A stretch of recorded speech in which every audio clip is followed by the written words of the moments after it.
आदरणीय साथियों, देश में प्रतिशोध की भावना से प्रेरित होकर राजनीतिक प्रतिद्वंदियों के खिलाफ झूठे प्रकरण बनाए जा रहे हैं और मनगढ़ंत आरोप लगाए जा रहे हैं। इसका ज्वलंत उदाहरण है श्रीमती सोनिया गांधी और श्री राहुल गांधी को इन्फोर्समेंट डायरेक्टरेट द्वारा prevention of money laundering act में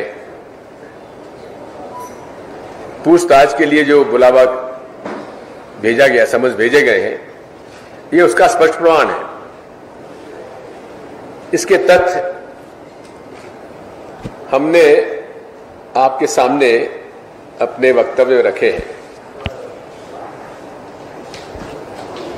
मनी लॉन्ड्रिंग का मतलब क्या होता है?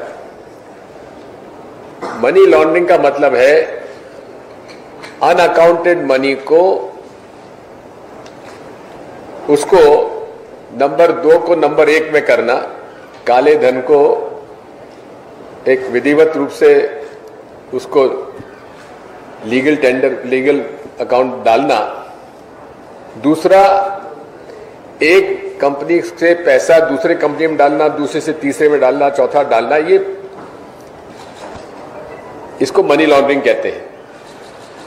मोदी जी की सरकार आते ही उन्होंने prevention of money laundering act के अंतर्गत केस रजिस्टर किया गया और उस केस को 2015 में ही इन्फोर्समेंट डायरेक्टरेट ने तथ्यहीन होने के नाते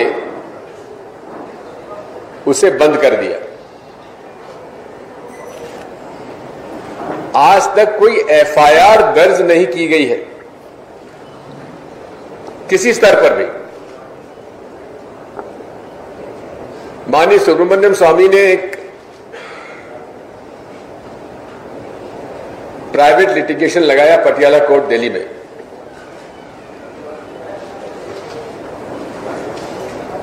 और उसमें अनुरोध किया कि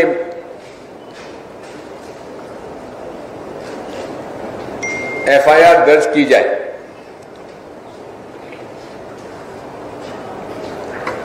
अदालत ने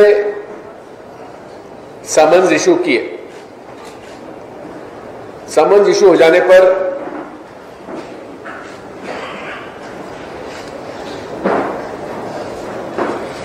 उनका जवाब दिया गया, तथ्य प्रस्तुत किए गए। उसके बाद सुब्रमण्यम स्वामी जी को अदालत में अपना बयान देने के लिए समन्स भेजे गए। उसको उन्होंने हाईकोर्ट में चैलेंज किया और हाईकोर्ट ने स्टे दे दिया। अगर उनके पास तथ्य थे सुब्रमण्यम स्वामी जी के पास, तो उन्होंने उनको समन्स उनके बुलावे के आधार पर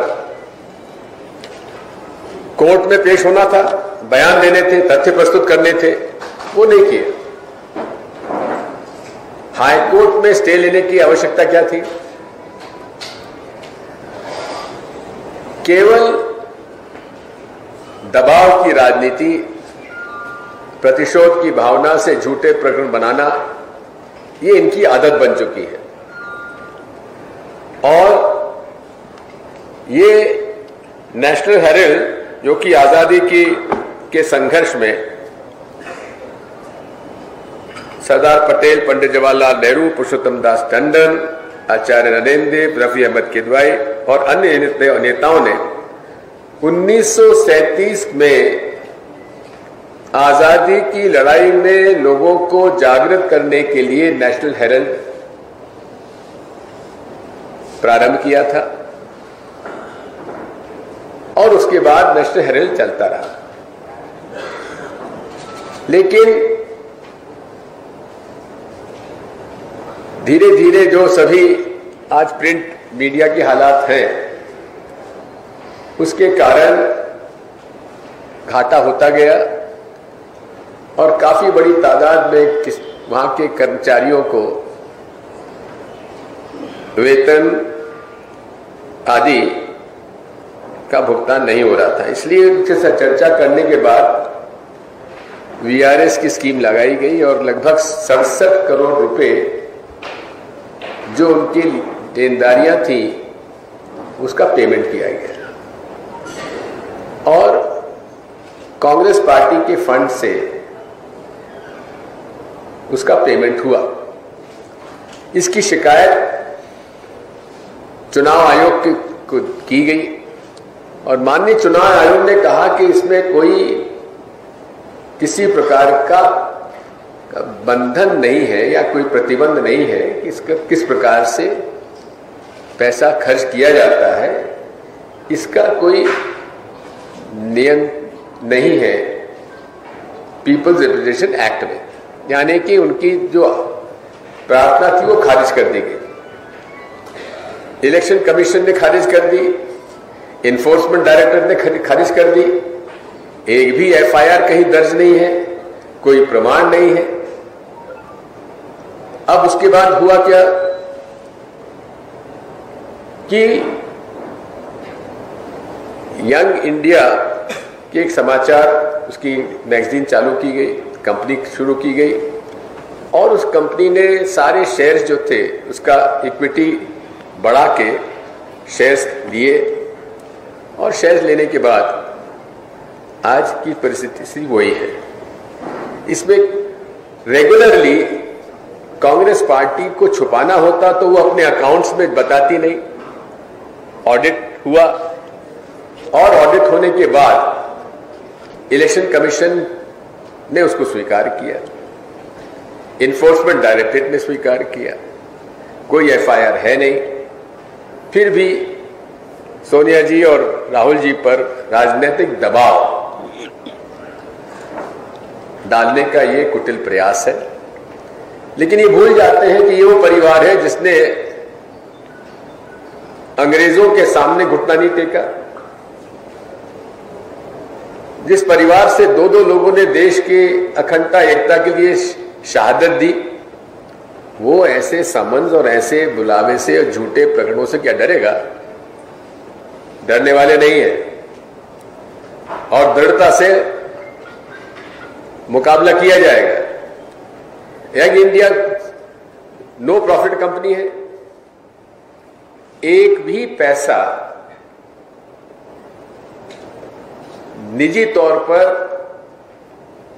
नेहरू गांधी परिवार के किसी सदस्य ने आज तक ना तो एसोसिएट जनरल पद से लिया ना यंग इंडिया से लिया, एक पैसा नहीं। उसके बावजूद भी इन्हें बदनाम किया जा रहा है। हम इसका विरोध करते हैं और राहुल गांधी जी कल एआईसीसी से इन्फोर्समेंट डायरेक्टरेट के दफ्तर में जाएंगे और हम सब लोग जो मेंबर्स ऑफ पार्लियामेंट है, वर्किंग कमेटी मेंबर्स हैं, वो एआईसीसी में कल 9:30 बजे हम लोग एकत्रित होंगे।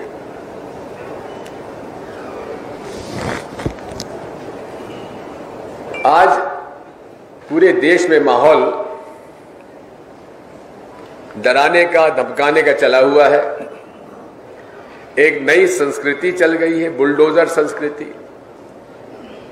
जिसका कि कहीं किसी के देश के कानून संविधान में कहीं उसका उल्लेख नहीं है। फिर भी मनमाने ढंग से जिसको चाहे उसका घर तोड़ दो, मकान तोड़ दो। ये संविधान इनके लिए कोई मतलब नहीं रखता। शपथ लेते हैं पद की, संविधान की शपथ लेते हैं, निष्पक्षता से काम करने का जनता को वादा करते हैं, लेकिन पूरे तरीके से भारतीय जनता पार्टी प्रदेशों में और देश में पक्षपात तौर पर राजनीतिक प्रतिद्वंदियों को और कुछ विशेष वर्गों के खिलाफ आज ये अभियान चलाए हुए हैं। हम इसका कड़ा विरोध करते हैं। कोई प्रश्न पूछना चाहते तो पूछ लीजिए।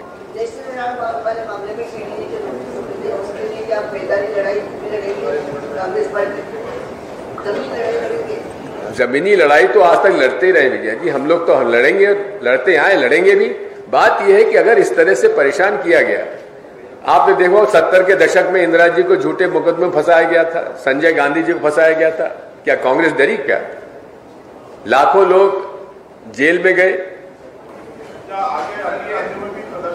जी आगे अन्य राज्यों में भी प्रदर्शन देखने को मिलेंगे। मुद्दे तो बहुत है, प्रदर्शन हो भी रहे हैं। क्या महंगाई का मुद्दा कोई छोटा है? क्या बेरोजगारी का मुद्दा कोई छोटा है?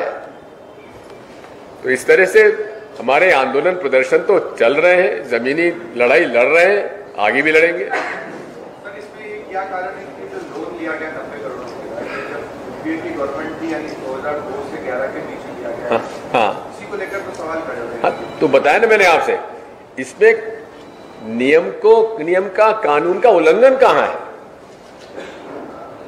उल्लंघन अगर हो तो बता दीजिए ना कहां है।